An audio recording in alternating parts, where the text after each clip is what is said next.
Halo semuanya, selamat datang di channel Shonen Scrolls. Ini merupakan video perdana dari channel ini, dan di video kali ini, admin akan membahas alur cerita dari manhwa yang berjudul Duke Pendragon, Master of the White Dragon. Mari kita mulai videonya. Scene diawali dengan menampilkan tebasan pedang yang menebas tengkuk dari sebuah monster serigala dan monster burung. Diperlihatkan MC kita terlihat terengah-engah setelah berhasil menghabisi monster di kedalaman hutan seorang diri. Kemudian diperlihatkan seekor monster goblin yang menyebut MC sebagai The Immortal Crow, Ravenfold, atau gagak abadi. Serta MC yang memiliki julukan sebagai The Fearless Demon Hunter, atau pemburu iblis yang tak kenal rasa takut. Sebelum akhirnya ia berhasil menebas kepala goblin tersebut. Lalu MC menghela nafas sambil bergumam bahwa ia sudah berhasil sampai sejauh ini dan hanya tersisa 15 hari lagi untuk bertahan hidup dan akhirnya akan mendapatkan kebebasan. Setelah itu, Shin menampilkan MC yang sampai di camp dari korps pemburu iblis. MC berpikir jika seandainya ditarik ke 10 tahun yang mencekam itu, mereka yang dikirim ke camp Demon Hunter ini sudah ditakdirkan untuk bertarung dengan para iblis dalam pertempuran yang tiada akhir, dan ini merupakan perlakuan terburuk yang bisa diterima oleh seseorang di kekaisaran. Setiap orang yang ada di camp ini hampir semua merupakan kriminal dan seorang budak. Hal yang terburuk dari yang paling buruk, mereka yang bahkan tidak peduli dengan hidup mereka atau apakah mereka dapat bertahan hidup untuk melihat hari esok. Kemudian, terdapat dua orang yang membicarakan MC dan berkata, sepertinya Raven Bajingan itu menghabisi semua rekan-rekannya dan kembali seorang diri. Meskipun dia pernah menjadi anggota keluarga kerajaan, tapi dia rupanya benar-benar tangguh. Kemudian, tiba-tiba datang 3 orang anggota korps lain yang nampaknya ingin mengganggu MC dan berkata kepada MC, bukankah ada hal yang seharusnya MC sampaikan kepadanya? Sambil tersenyum menyeringai kepada MC. MC yang nampaknya tidak ingin diganggu, kemudian berkata kepada bos preman tersebut, sepertinya kau ingin cari masalah denganku. Sambil melayangkan tendangan ke perut bos anggota korps tersebut, hingga menyebabkan bos anggota tersebut tertegun bertekuk lutut dan MC menghunuskan pedangnya ke salah satu bawahan anggota korps tersebut, kemudian menggenggam kepala bawahan lainnya serta membantingnya hingga kepalanya menyentuh tanah. Bos anggota korps tersebut pun berkata bahwa ia berjanji dan ia tidak akan pernah melupakan hal ini sambil melihat ke arah MC yang berjalan menjauh dari mereka. Seorang mantan bangsawan yang jatuh dari kedudukannya. Mereka bahkan ada yang mengatakan bahwa MC tidak akan berhasil bertahan hidup selama 1 tahun.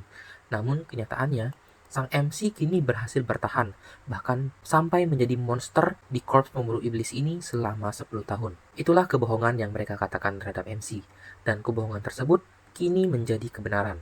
Meskipun hal itu bukanlah yang paling bergengsi dan paling terkenal, namun itu tetaplah ada di dalam kerajaan. Walaupun kini, MC telah kehilangan semuanya. 10 tahun yang lalu, diperlihatkan bahwa kediaman Vault hangus terbakar oleh kobaran api.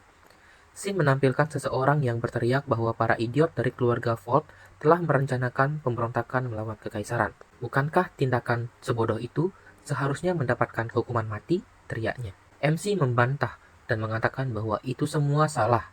Kemudian, pemuda tersebut mengatakan kepada MC bahwa MC adalah orang bodoh yang tidak tahu akan kesalahannya. MC pun berkata bahwa itu semua adalah salah paham. Ia mengatakan bahwa bangsawan lainlah merencanakan semua kejahatan ini, dan keluarga Vault hanya terjerumus dan dijadikan kambing hitam. Pemuda tersebut menggenggam kepala MC, yang dimana tangan dan leher sang MC terikat oleh rantai besi bak seorang tahanan. Pemuda tersebut berkata kepada MC bahwa kedua orang tuanya telah terbakar hangus oleh kobaran api tersebut, dan bertanya kepada MC apakah ia tidak ingin mengikuti jejak kedua orang tuanya yang hangus terbakar oleh kobaran api. Akan tetapi, pemuda tersebut menawarkan opsi lain kepada sang MC untuk bertarung sebagai korps pemburu iblis selama 10 tahun lamanya. Dan jika MC berhasil bertahan, maka pemuda tersebut akan memberikan kebebasan hidup kepada sang MC. Para bangsawan lain yang melihat tindakan tersebut bergumam, bukankah korps pemburu iblis adalah pasukan terburuk di kekaisaran yang diisi oleh orang-orang barbar dan para kriminal? Dan mereka menambahkan bahwa untuk seseorang bangsawan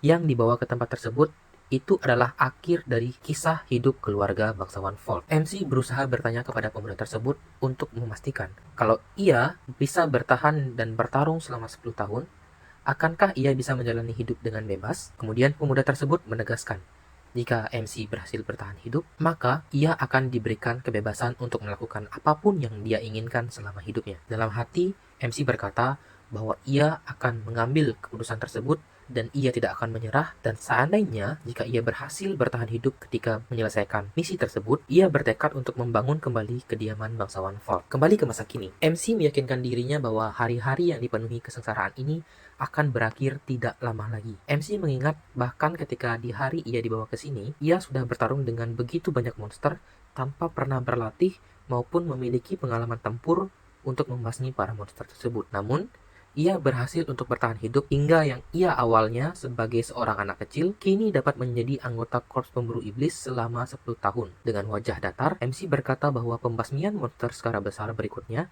akan menjadi pertarungan terakhir baginya. Dan hanya ada satu langkah lagi sebelum dia bisa bebas dan mewujudkan tekadnya untuk membangun kembali kediaman bangsawan Folk. Sementara itu, panel memperlihatkan hutan Ancona di wilayah kediaman bangsawan Pendragon. Tepat di bawah sinar bulan terang, terdapat seseorang yang terkejut dengan kehadiran seekor naga yang berkata, "Wahai kesatriaku, waktu untuk mendapati janji kita sudah dekat." Ras naga yang merupakan suatu eksistensi yang bahkan keberadaannya lebih kuat daripada ras monster manapun, bahkan mungkin ras terkuat dari seluruh makhluk hidup yang ada di bumi. Hanya satu keluarga bangsawan yang mampu untuk menggunakan monster dari ras naga tersebut, yaitu keluarga bangsawan Pendragon. Karena kemampuan mereka untuk menjinakkan ras naga tersebut, mereka mempunyai pengaruh yang sangat besar di kekaisaran.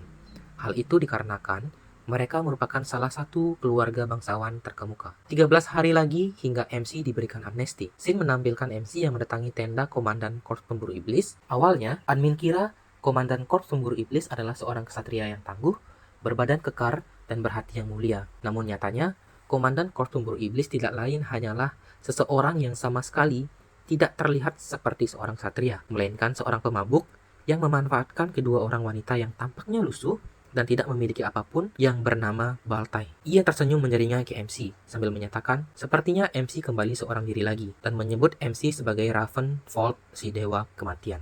Ia menanyakan kepada MC bagaimana hasil laporan dari misi pengintaiannya. Sambil melihat sinis, dengan wajah datar MC memberikan laporan dari hasil pengintaiannya. Ia mengatakan bahwa terdapat banyak gerombolan monster berada di garis depan. Jika mereka bertemu dengan pasukan utama, maka kemungkinan besar pasukan memenangkan pertempuran adalah 0 besar. Sambil tertawa sinis, Baltai bertanya kepada MC, "Jadi, bahkan kau pun tidak bisa menang melawan monster tersebut?" Ia pun menambahkan, "Jika hanya kita saja, maka tentu kita akan kalah. Akan tetapi, besok kita akan kedatangan bala bantuan dari keluarga bangsawan Pendragon. Selain itu, tampaknya mereka akan membawa makhluk terkuat bersama mereka. Mereka akan membawa naga," tambahnya. MC nampaknya tidak percaya dan bertanya, apakah makhluk misterius itu akan berperang di sisi kita?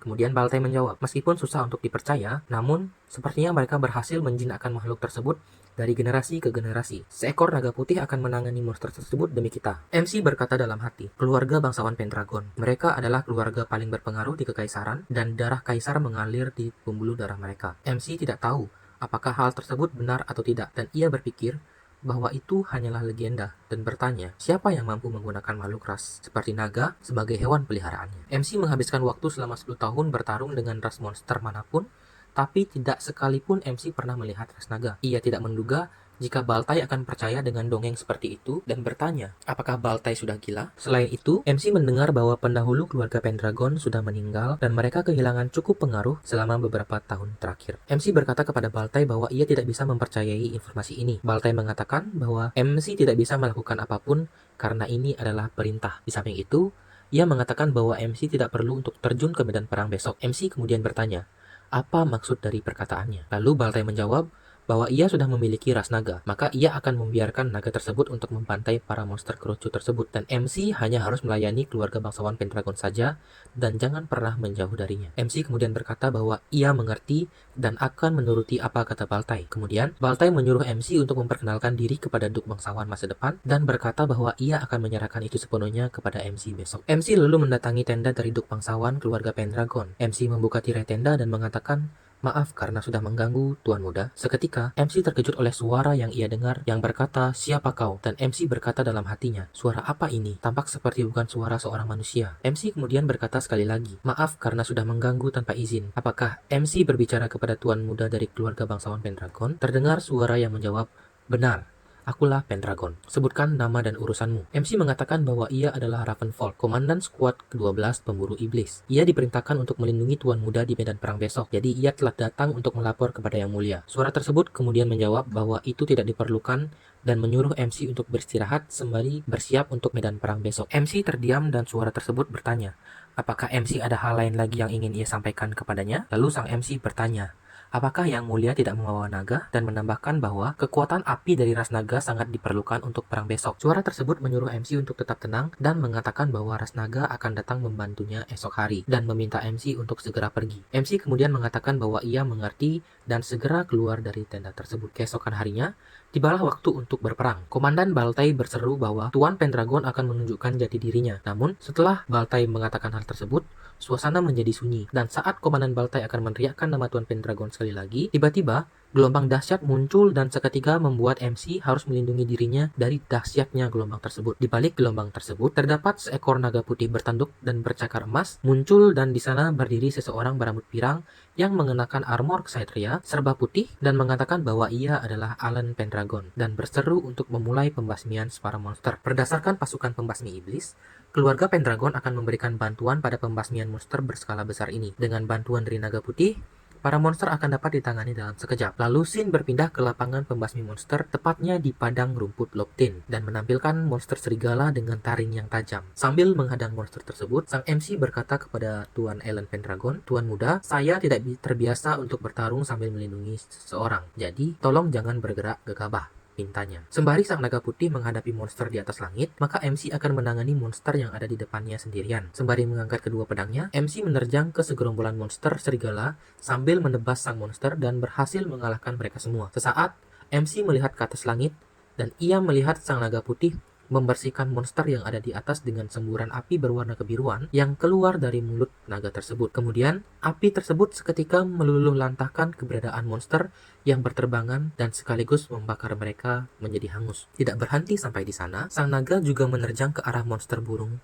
kemudian menangkapnya menggunakan cakar-cakar tajamnya dan berhasil merobek daging monster tersebut dengan mudah. Setelah itu, sang naga kembali menyemburkan api birunya dan membasmi kawanan monster burung tersebut. Sang MC hanya tertegun melihat kekuatan yang mengerikan dari naga tersebut sambil berkata, tidak peduli monster seperti apa yang muncul, mereka tidak akan berdaya di hadapan sang naga. Sang MC yang awalnya mengira bahwa keberadaan naga tersebut adalah rumor belaka, kini percaya dan melihat hal tersebut dengan mata kepalanya sendiri. Dengan kekuatan sang naga, segala jenis monster akan mampu dibasmi habis. Kemudian dalam hati, MC berkata bahwa pertempuran ini dapat berjalan lancar berkat keberadaan sang naga. Kemenangan pasukan sudah dapat dipastikan. Sang MC pun berpikir bahwa ia tidak menyangka tugas terakhirnya akan berakhir dengan sangat mudah. Setelah menghabiskan banyak gerombolan monster, sang naga pun akhirnya mendarat ke tanah dan kehadirannya mengejutkan Alan Pendragon. MC pun bertanya kepada Tuan Muda, apakah ia dan sang naga baik-baik saja? Alan Pendragon menjawab bahwa ia baik-baik saja dan meminta agar MC tidak perlu khawatir. MC pun menegaskan bahwa pertempuran ini akan berakhir dalam sekejap. Sesaat MC mengatakan hal tersebut, tiba-tiba terdapat sekawanan monster yang mendekat dan berteriak ke arah mereka. Kemudian terlihat segerombolan burung terbang di atas mereka yang membuat mereka kaget bukan main dengan kejadian tersebut. Sang MC pun segera meminta Tuan Muda agar memerintahkan sang naga untuk membasmi monster yang ada di atas mereka. Namun, ketika melihat ke arah Tuan Muda dan sang naga yang saling bertatapan, seolah mereka pasrah dengan keadaan yang terjadi. Seketika itu, gerombolan monster tersebut menerjang ke bawah tepat ke arah Tuan Muda dan sang naga berada. Sang naga hanya menatap ke atas langit dan seketika memejamkan mata seolah sudah tahu apa yang akan terjadi. Tepat setelah sang naga memejamkan matanya, segerombolan monster burung tersebut mulai menyerang sang naga dan mencabik-cabik tubuh sang naga menggunakan cakar dan paruh mereka. Sang MC hanya tertegun kaget dan tidak dapat berbuat apa-apa. Darah pun mulai mengucur keluar dari tubuh sang naga. Sontak MC bertanya mengapa sang naga hanya berdiam diri saja dan tidak menyerang balik. Kemudian MC mendesak Tuan Muda dan bertanya apa yang sedang ia lakukan. Lalu seketika itu terdengar suara ledakan yang menghantam ke tanah hingga menghasilkan gelombang kejut yang membuat MC terkaget. Dari ledakan tersebut datang segerombolan monster serigala, goblin, dan beberapa monster burung yang datang dan menerjang mereka berdua. Seketika, MC memikirkan kembali perkataan sebelumnya yang mengatakan bahwa ras naga adalah makhluk terkuat jika dibandingkan monster manapun. Selama ia bersama sang naga, maka kemenangan itu akan menjadi kepastian. Namun kini, MC seketika menyadari bahwa berpikir seperti itu merupakan suatu tindakan delusional yang menyebabkan pertahanannya terbuka lebar. Sontak telah memahami realita yang sangat berubah drastis dalam beberapa detik saja, sang MC kembali menoleh ke arah sang naga dan melihat tubuh sang naga sudah tertembus oleh senjata tombak yang tidak diketahui berasal dari mana dan menembus kedua sayap hingga leher sang naga. Sembari mengucurkan darah dari mata dan mulutnya, sang MC berkata bahwa situasi tersebut benar-benar kacau. Panel kemudian diakhiri dengan memperlihatkan wajah sang MC yang berlumuran darah. Sekian video untuk kali ini. Terima kasih kepada kalian semua yang sudah menonton video ini sampai akhir. Lanjutan chapter ini akan dilanjutkan di video selanjutnya. Terima kasih.